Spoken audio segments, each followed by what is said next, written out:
Well, happy Thursday and welcome to another edition of From the Shore, the official online video of the Skaneateles Journal and Skaneatelesjournal.com. I'm your editor, Jonathan Monfiletto. And reporter Christopher Malone.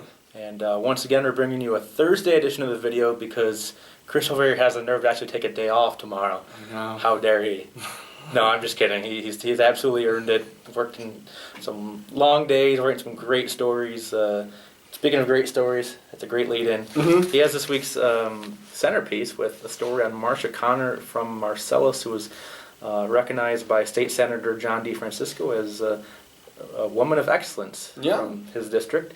Talk about that, Chris, because that was just a really neat story. Moving. Yeah, she was great. We had a nice conversation. We had a couple hours conversation at Marcellus Library and got a little bit more than I couldn't put everything into the piece.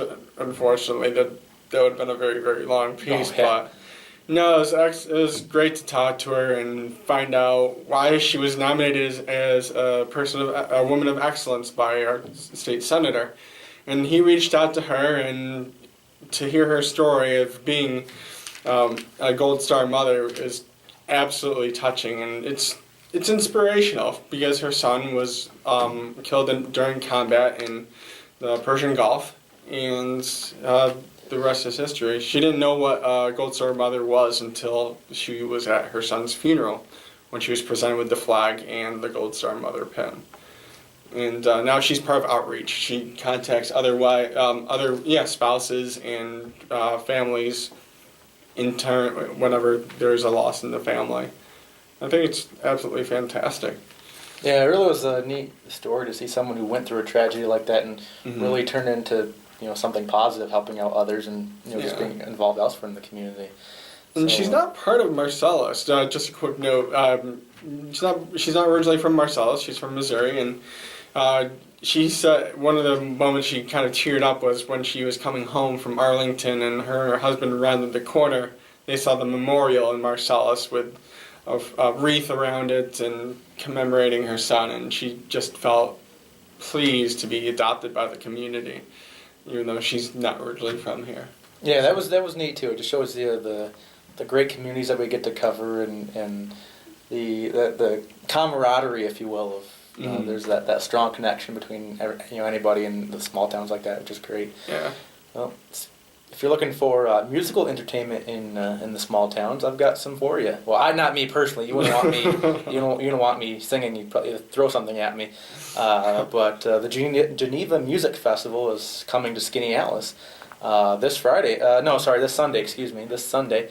They're getting ready. They kick off the festival on Friday's the 5th season, and I got to talk to Jeffrey Hurd, who is the artistic director for the Geneva Music Festival, and he said, we know Skaneateles has the Skaneateles Festival, which is obviously a great product, has amazing support, and they bring in just some awesome talent for that festival, but he said that doesn't start till the beginning of August. We thought, well, hey, maybe people in Skaneateles want to hear something earlier in the season, so they're going to be at the First Presbyterian Church just to kind of showcase what the festival has and bring it to Skaneateles and hopefully get people from Skaneateles to come out to Geneva and Canandaigua and some other places where they perform. And then the week after that, on Saturday, June 13th, is the first concert for the Suzuki Violin Program. Back in November, I interviewed Margaret Delmore. She operates Lyric Arts Academy in Victor. And at the time, she thought, well, maybe I could set up a similar program in Skaneateles. I caught up with her again, I guess it was last week or 2 weeks ago, and they started the program in March, and she has about, 20 kids that can perform, some from Victor, but also some from Skaneateles that are learning this unique method of playing the violin. So that was neat to get to catch up with her again, and they're having a concert. So. Yeah, that would be great. So, really good. I'm familiar with that method of playing it. I wasn't really until I talked to her in March or November. But when I talked to her again a couple of weeks ago, there were a couple of kids that were getting ready for their lessons, and it was neat that it was a 6-year-old girl and her 4-year-old brother, and Margaret will play a couple of notes on the piano, and they're right back with it with the violin. Yeah. It's like, wow, that's amazing, but it's great to see the kids learning like that. And speaking of kids and learning, We had the Run for Funds this week at the elementary school, the Skaneateles Elementary School Parent-Teacher Committee. They had their annual fundraiser, and this year they're kind of raising money for a new playground at State Street Intermediate School. And their goal was $17,000. Last year their goal was $15,000 and earned $20,000. This year they earned $25,000, which is amazing. So that's going to be put toward the extra from the 8,000. I can't do math. Is going to be put toward this new school, the new school playground. So that'll be a lot of fun. Yeah, I know. I got to talk to Heather Carroll about that in February or March, I want to say. Time flies when you're having fun, as we do. Yeah. And they're pretty excited about that playground. The kids are, Yeah. of course, the parents are, and so it's great that they were able to kind of go above the goal. That's awesome. The kids are excited about it, which is always good to see. Oh yeah, I'm sure. I mean, they run around the track. The kindergartners are hysterical. It reminded me of when I was first starting off actually running for track.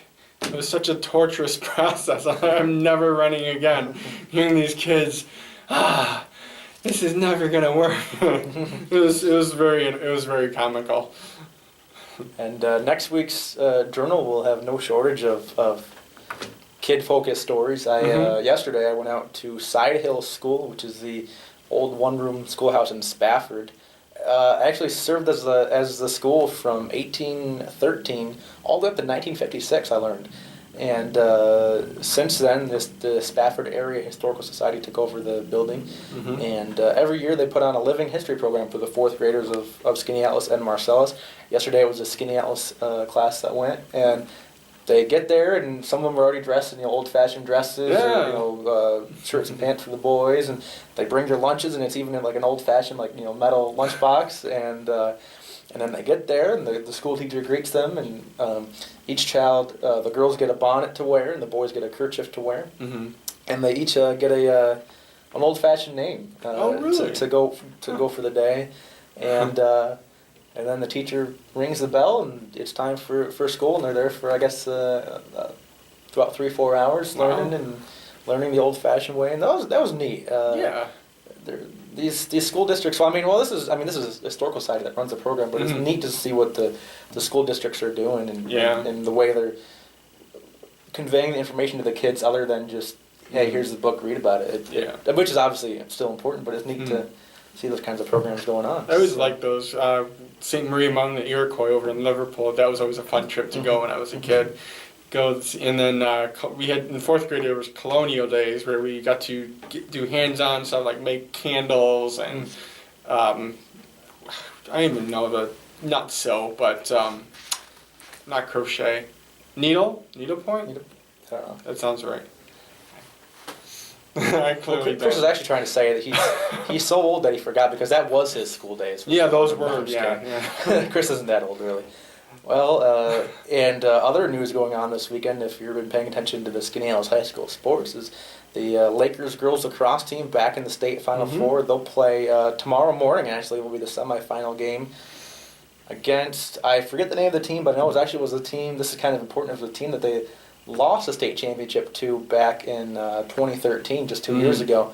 And then, of course, last year they won the championship, so we want to wish the Laker girls the best of luck, and hopefully they'll bring home another championship. Yeah. They're 2 in a row, and for Lakers, it'll be the second this school year, along with the boys hockey championship. So that's pretty awesome. You'll want to follow, I know we usually sign off with our Twitter handles, but for the lacrosse, you'll want to follow Jeremy Hoteling. He's the Citizen sports reporter. He'll be covering those games. And you can follow him at Citizen, Citizen Huff, Hough. His last name is a little too long to fit in the whole handle. And of course, doing photos for that will be Sarah Jean Condon, and you can follow her at Citizen Condon, CONDON. And we'll sign off now, and you can follow me at _Monfiletto. And _Malone. All right, thanks for watching, and don't forget to check SkaneatelesJournal.com. Marcellus Old Home Days is this weekend. That's right. Oh, yeah. Forgot to include that. Yeah, from Friday to Sunday. Marcellus, Marcellus Old Home Days will be going on, and they have a parade, and that's taking place on Saturday, and I heard it's one for the books. So go out, enjoy yourselves. Yeah, hopefully it should be some great weather this weekend, so it'll be awesome Yes. for a parade.